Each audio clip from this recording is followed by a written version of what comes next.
why you thought his death was an acceptable response to your jealousy or desire to what he had.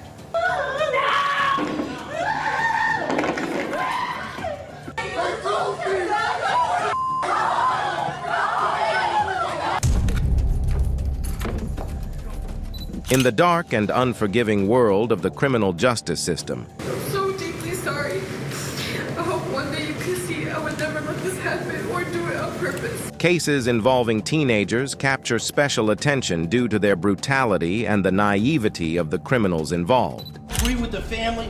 I hope you die in prison as well. These young killers, drawn into a life of crime by peer pressure, display varying levels of emotional distress when slammed with their heavy sentences. Throughout this terrible process, I've not only grown as a person. Follow us into the world of crime and justice as we showcase haunting stories of killer teens reacting to their sentences. Conrad Schaefer. As 18-year-old Conrad Schaefer walked into the courtroom on April 15, 2016, a look of regret enveloped his face as he prepared to receive the punishment for his crimes. It was back in 2013 when the then 15-year-old Conrad embarked on a shooting spree just for fun, leaving 17-year-old David Guerrero and 22-year-old Eric Rupnerine dead. The sentencing hearing began with a victim's impact statement from one of the victim's parents, who expressed how deeply the incident had affected her and her family. I don't know about your upbringing, nor do I care, because you violated our home and trespassed uninvited when you should have been in your home, not ours, taking the life of my child. I will never forgive you, and I pray that you get what you deserve, the maximum punishment. She then rounded up the statement, saying that she hoped that Conrad would receive the maximum punishment and that justice would be properly served. As another letter from Eric's mom was being read, Conrad could be seen with his head bowed. He always saw life through a lens of optimism and never failed to make anyone laugh with his lighthearted humor. Showing signs of remorse. Full time, Eric stood by me as my son and as my best friend. He was the means by which I experienced love and happiness. He was everything to me. It feels like I am just standing in the shadows of my son's memory with nowhere to turn for solace. No parent, relative, or friend should ever experience the emptiness and grief I do every day from losing my sincerest happiness, my son. Only a parent. Following the reading of the second statement, Conrad's mother, who appeared to be hearing impaired, was brought into the courtroom to deliver her own statement with the help of an interpreter, revealing her son's battle with depression prior to the incident.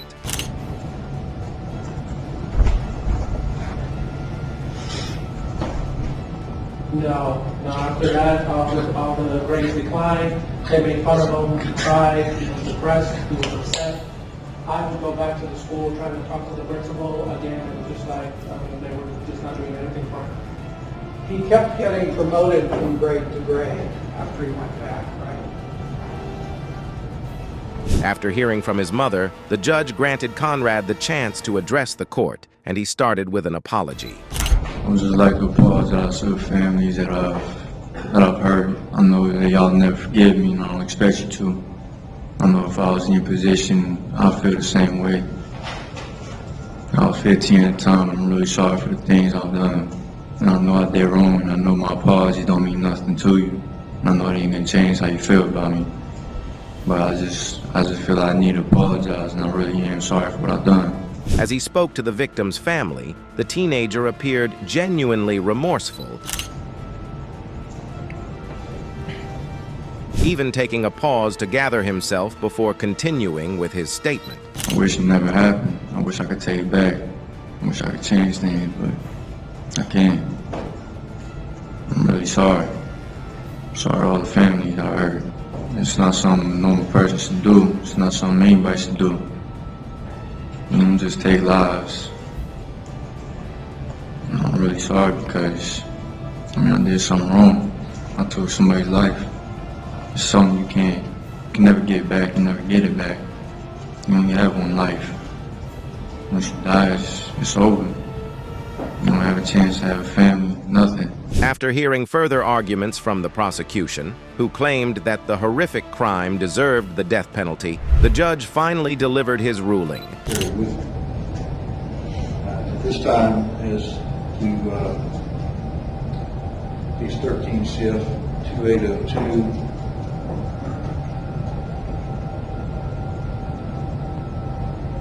sentencing Conrad to 2 consecutive life sentences for the 2 murders. As he was being led out of the courtroom, his facial expression showcased deep sadness, although it's hard to determine whether that was for himself or his victims.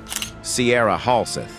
After Sierra Halseth and her boyfriend Aaron Guerrero brutally murdered her father, Daniel Halseth, by stabbing him over 70 times, dismembering his body, and setting his Las Vegas home on fire, they got caught by the long arm of the law and were forced to face the consequences of their actions. As the teen lovers sat in the courtroom surrounded by other inmates awaiting sentencing, No, I'm talking to cancer guys.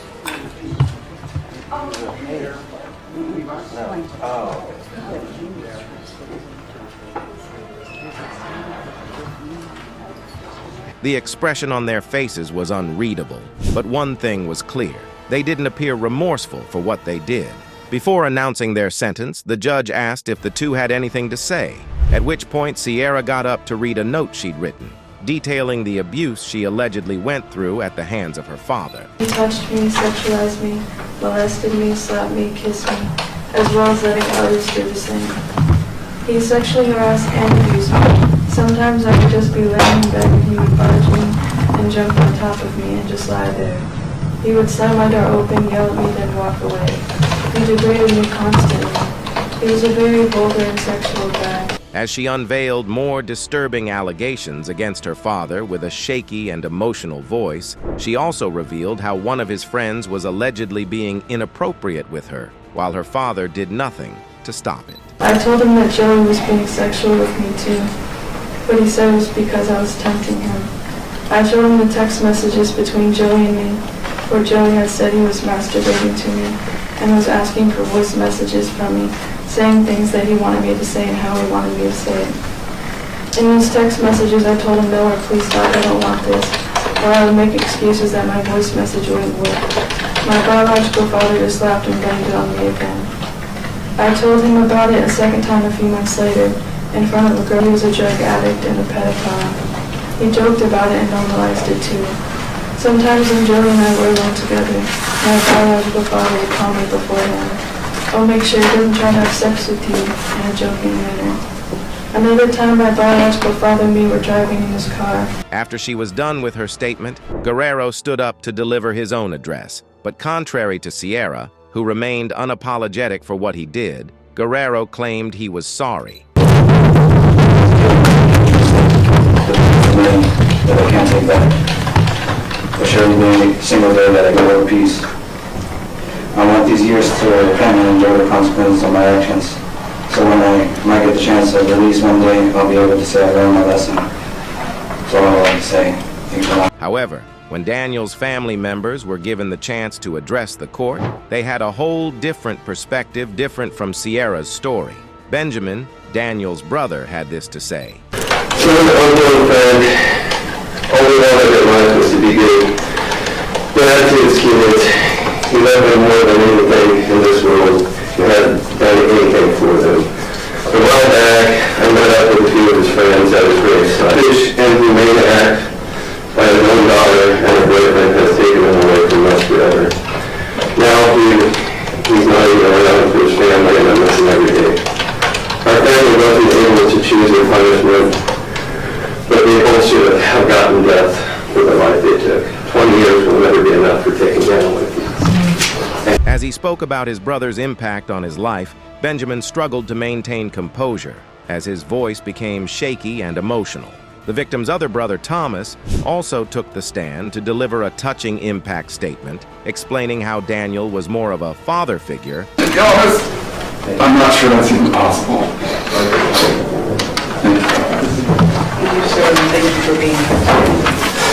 Than a brother. As the impact statements were being read, Sierra showed no emotions whatsoever, and even after the judge gave them both 22 years to life, she remained unmoved. as opposed to Guerrero, who appeared to wipe a tear from his face. Served plus a consecutive 24 to 60 months in the Nevada Department of Corrections for a deadly weapon and an aggregate sentence of life in the Nevada Department. But while Sierra couldn't shed a tear even after killing her own father, this next teen killer just couldn't stop crying. McKenzie Shrilla. Walking into the courtroom in August 20th, 23, McKenzie Shrilla's teary eyes painted a picture of a remorseful killer, but the nature of her crimes made it hard for anyone to believe she was truly repentant. Back in July 2022, the Ohio teenager intentionally crashed her car while driving at over 100 miles per hour, taking the life of her 20-year-old boyfriend Dominic Russo along with his friend, 19-year-old Davian Flanagan. But before the judge handed down the sentence, Flanagan's mother spoke to the court amidst uncontrollable tears. My son Davian is and always will be so much more than cargo. He was precious. He was an amazing soul with a heart of gold. He gave to the world what he wanted most in his own life. Then Flanagan's sister also took the stand, telling the court how much her brother's death had affected her and the entire family, while McKenzie sat there bawling her eyes out. The passing of Davian Markel Flanagan has been very difficult for me. We have gone through everything together since day one. Davian was a big brother to me and my younger sister Dalia. We all got adopted together in 2012. I don't want this pain for anyone else. I don't want people to have to go through this. As an 8-year-old, I hate the fact that he has gone because someone decided to take his life. Next was Dominic's mom, who also couldn't stop crying as she talked about her son's death and how she hoped the killer would be adequately punished. I lost 3 children in that crash. Not a minute goes by each day that I don't think about my son, as well as Davian. My heart is forever broken. McKenzie showed no mercy on Dominic, nor did she on Davian. Only God at this time can have mercy on her soul. Thank you. The address from the victims' families was followed by a statement delivered by McKenzie's mother, who defended her daughter and insisted the crash was an accident. Tragic nightmare accident to have happened that she has no memory of, and she will never emotionally or physically recover from it. She almost died too, and we're asking that you please not run the sentence as consecutive. He was family, and we all loved each other. I brought her back home. She just needed a second of fun from losing her whole world. This was then followed by McKenzie's own statement, which she delivered amidst sobs while maintaining her innocence. I'm not Davian. I'm so deeply sorry. I hope one day you can see I would never let this happen or do it on purpose. I wish I could remember what happened. I'm just so sorry. I'm heartbroken. I love Dom and Davian. We were all friends and Dom was my soulmate. I wish I could take all your pain away, and I'm so sorry. After hearing from everyone involved, the judge revealed her own stance on the case, considering the evidence presented, mentioning how disturbing it was that McKenzie initially showed no remorse for taking 2 lives. It is hard to fathom how a person could be concerned about their driving privileges, having just been responsible for the deaths of 2 people. There was no medical condition that caused this as an accident. There was no mechanical failure of the car. The record is clear on the facts and the evidence. She then slammed McKenzie with the required sentence, while she cried even more. There's only one person who's responsible for the pain of everyone in this room, and that person is you, McKenzie. Nobody else is responsible. This isn't the fault of Dominic's family or Davian's family. As she's being led out of the courtroom, McKenzie takes one final look at her family and said her goodbyes.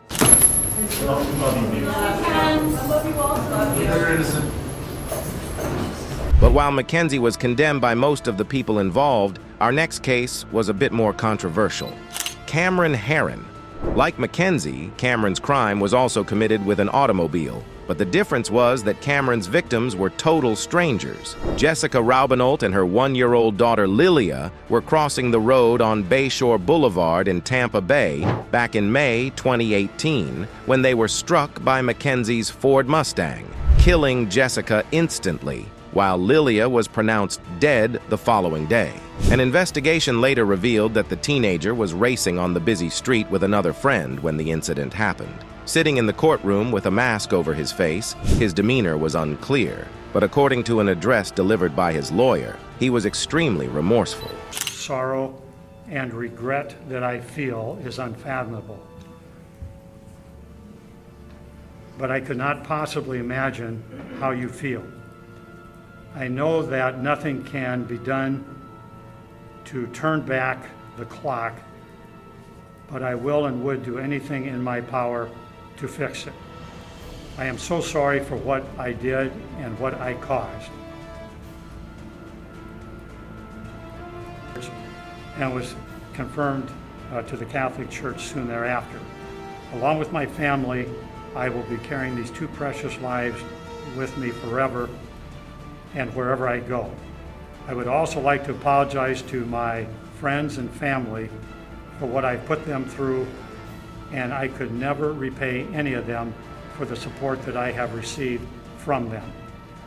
I always pray for the Reisinger and Ravenel families. After playing a recorded statement from the victim's family and friends and listening to testimonies from both sides of the case, it was finally time for the judge to deliver his verdict. But before sentencing Cameron, the judge expressed his personal thoughts about the case based on the evidence presented.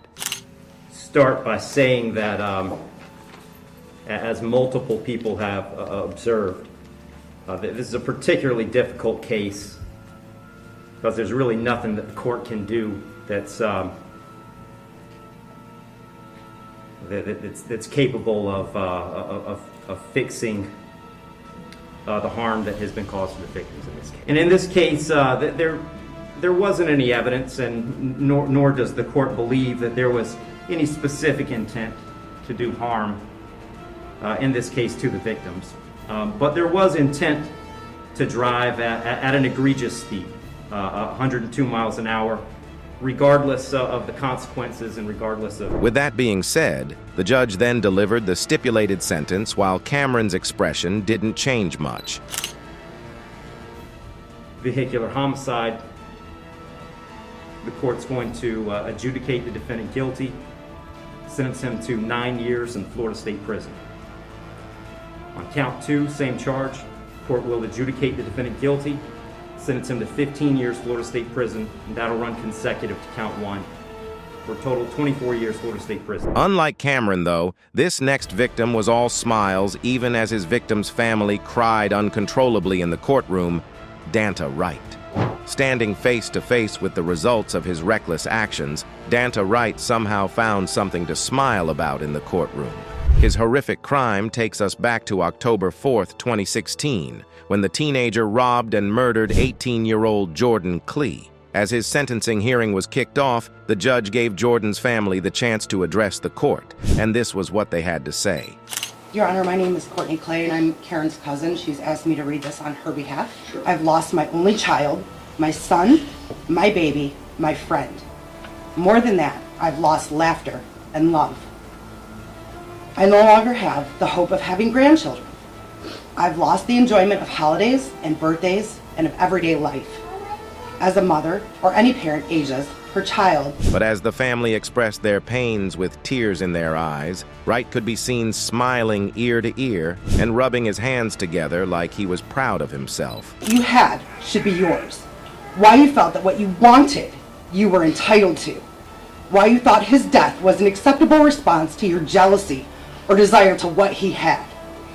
Drugs, clothes, money, jewelry, phones, shoes, whatever it was that you felt you needed more than his life.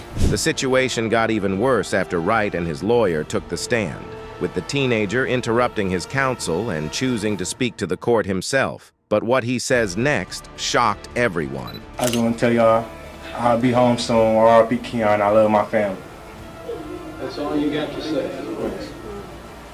You know, I have... This unruly statement angered Judge David S. Swartz, who threatened to throw out the plea deal and take the case to trial. Never in 23 years approximately ever not accepted a sentence agreement between the parties because it's bargained for, sentenced by the parties, but watching you sit there, smile and laugh and shake your head like this was no big deal, I'm very tempted to just say, I'm not going to accept this sentence agreement, we'll go to trial, and if you're convicted of felony murder, you'll go to prison for the rest of your life. That means you'll die there.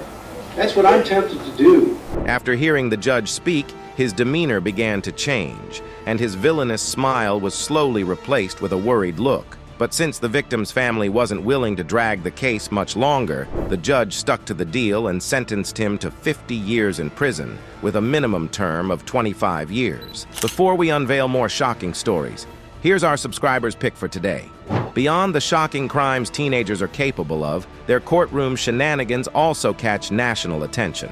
While these youngsters enjoy the life of crime and the thrill it brings, this is how teens react after hearing their sentence. But as we explore story after story, the haunting case of this young black boy remains etched in our collective memories. Faced with the prospect of life in prison with a bruised face, his look is that of a defeated man, trying to calculate his chances of ever getting out of the predicament. But as they say, if you can't do the time, don't do the crime. Because once you're in the courtroom, there's no going back. Which of these courtroom reactions shocked or captivated you the most? Let us know in the comments down below. Now, let's get back to the video. Dylan Shoemaker. From the moment he entered the courtroom on January 10th, 2014, Dylan Shoemaker appeared with teary eyes as he begged for mercy from his victim's family.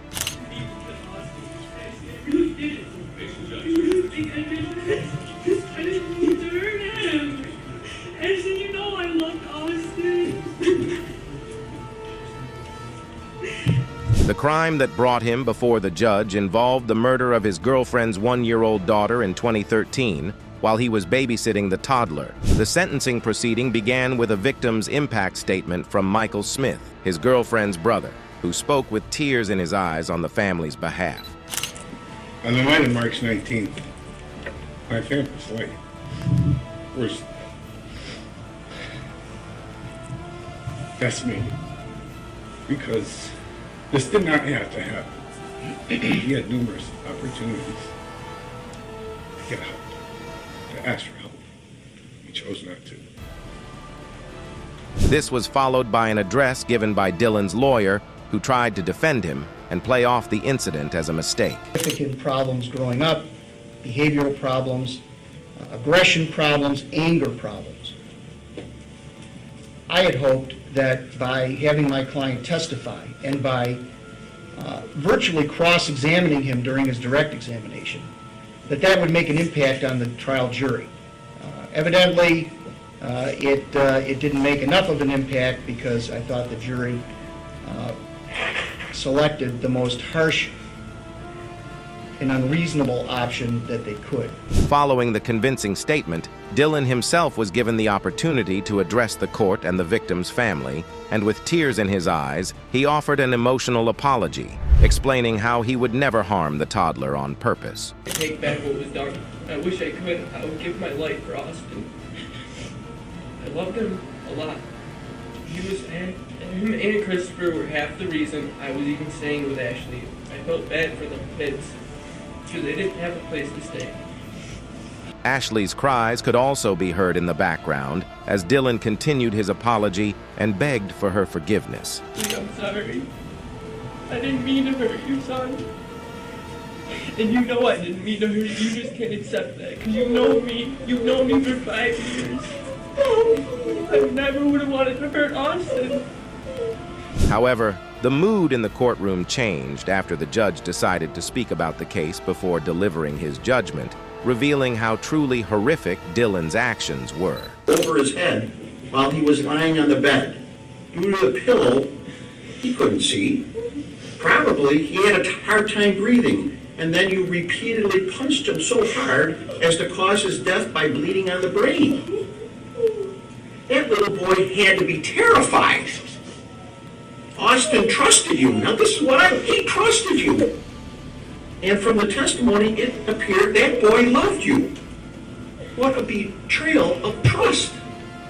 Dylan's tears would eventually vanish after the judge read out his call with his mother after his arrest, proving that the tears were part of a manipulative tactic to get the people on his side. In a phone call to your mother from the holding center, you stated, and I got a quote from the court reporter, "I am a 16-year-old blonde Probably all I have to do is cry in front of the jury, and they're going to feel sorry for me, end quote. That statement speaks volumes to me. It is a judgment of this court that upon your conviction for the crime of murder in the second degree, that you be sentenced to an indeterminate term of imprisonment which will have a maximum of life. The court hereby imposes a minimum sentence of 25 years. The surcharge is $300. The crimes... As the sentence was being read out, Dylan's remorse seemed to have faded off, and he now only had a stern look on his face. With a soft, "Thank you," whispered to his lawyer. Thank you. The teen killer was whisked off to prison where he would spend at least the next 25 years of his life, or worse still, the rest of his life. Jacob Morgan. As prosecutors read out the details of his case, Jacob Morgan could be seen crying and mouthing some unintelligible words. A burn pattern that goes from underneath that child towards the door of the bedroom. That is caused by likely something. It's a significant burn pattern as he described it. It could have been alcohol, it could have been something else that gets consumed by the fire. But a significant burn pattern shows that there is something said significant. But even though he appeared innocent and full of regret now, the 17-year-old Jacob was actually in court for literally starting a fire that killed his 14-month-old half-brother. As the court proceeding continued, Jacob bent over in a praying position, while still muttering unintelligible words. And at that point, to start fire in that room was needless, and to walk away, not trying to escape that fire, and immediately starting another fire in the living room. That's an extreme recklessness, and that's intent. That's maliciousness. That's a definition. He continues this emotional display even after his conviction was read out and he was led out of the courtroom, and even almost falls over while crying loudly. He was eventually slammed with a 15-year sentence for manslaughter, unlawful conduct towards a child, and third-degree arson. Reginald Lofton. It only took 2 hours for the jury to come to a decision on Reginald Lofton's case, which wasn't surprising since his case was classified as open and shut. The 14-year-old Lofton had connived with a friend to lure a Papa John's delivery driver named Shane Varnador to a Lawrenceville area apartment, rob him, and murder him in cold blood. As the jury walked in, Lofton and his lawyer stood up while the representative delivered the collective verdict. And you're the foreperson? Okay. Do you want to stand and read the verdict?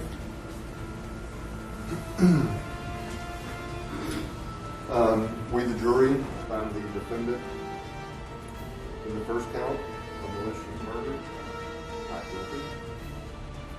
We, the jury, found the defendant in the second count, felony murder, guilty. We, the jury, found the defendant in the third count, felony murder, guilty. We, the jury, found the defendant in the fourth count, armed robbery, guilty. And we, the jury, found the defendant in the fifth count, aggravated assault, guilty. Did you sign and date the verdict? As the guilty verdict was read out, the teen appeared unflinching and showed no guilt whatsoever, while a shot of the audience showed his family and the victim's family reacting emotionally to the jury's decision. But just before the sentencing, he was given the chance to speak to the audience, where he then began shedding tears of regret while defending himself.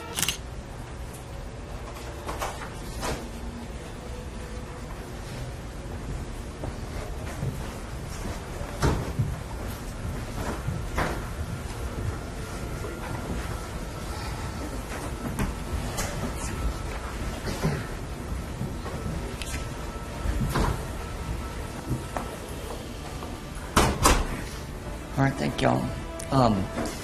This false display of emotion angered the judge, who reacted by saying he wished Lofton could stay in prison forever before sentencing him to life with the possibility of parole. But while Lofton's sentence was still quite heavy, this next teenage criminal got off with one of the most controversial sentences in recent history. Taylor Smith. Unlike all the other convicts featured on this list, Taylor Smith's victim was actually present at her sentencing. This is Jordan Holgerson, who was pushed 50 feet off a bridge by her former friend, Taylor Smith, sustaining life-threatening and almost fatal injuries. As she stepped up to the podium to deliver her victim's impact statement, Jordan was so overwhelmed by emotions that she bawled her eyes out. Jordan, I'm 17. I didn't ask for any of this, but last summer my said-to-be good friend changed my life for the worse. Reading the statement amidst tears turned out to be a challenge, and eventually, someone else had to come over to deliver her thoughts to the court. I didn't ask for any of this, but last summer, my said good friend changed my life for the worst. This nightmare started for me when I was falling through the air, and I was really terrified. When I was being pulled from the water, I thought I'm going to die because I couldn't breathe, and I was watching my body change color by the second. I spent 3 days in the hospital. I couldn't shower by myself. She expressed how heavily the incident affected her physical and mental health, and the statement was so emotional that even the counsel got teary reading it. I've always wanted to play college softball, but now I may not get that chance. Even though it happened last summer, I can't sleep at night anymore because of PTSD, insomnia. I have these anxiety attacks that are so bad that my body feels like it's shutting down, and I feel like I'm going to die. After Jordan was done with her statement, Taylor also took the stand to address the court, expressing the guilt she felt for what happened, while claiming she had no bad intentions. This past August, an incident happened at Molten Falls, and neither mine or Jordan's life has been the same since. I've come to the realization that kids just being kids goes a lot further than the statement itself. Just like Jordan, she also couldn't contain her tears, although most of her speech was directed at exonerating herself.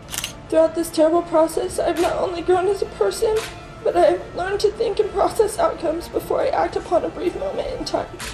When both parties were done with their statement, the judge sentenced Taylor to spend just 2 days in prison with a fine of $300, and she was promptly led out of the court with teary eyes. Joshua Coleman. The tension in the courtroom was palpable as the mother of Coleman's victim read her statement, asking the teen killer why he chose to murder her daughter.